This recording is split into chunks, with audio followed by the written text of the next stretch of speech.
Hi everybody, State Superintendent Jill Underly here, and we are at Beloit Memorial High School because it's February and it's Career and Technical Education Month, and we just finished an incredible tour looking through all the different opportunities that our students have here at Beloit Memorial in career and technical education.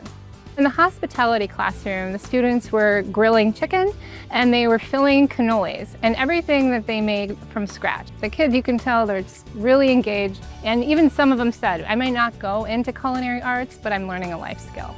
We visited the entrepreneurship classroom, and in that classroom I was speaking to students who are receiving the Destination International credential. Beloit Memorial High School is the first school in the nation to have the Destination International credential.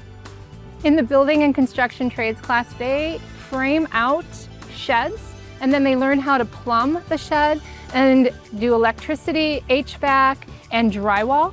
And they have professionals come in and teach the students over the course of 5 weeks. Each of those areas, they are building skills for life. Safety and learning go hand in hand in a welding classroom.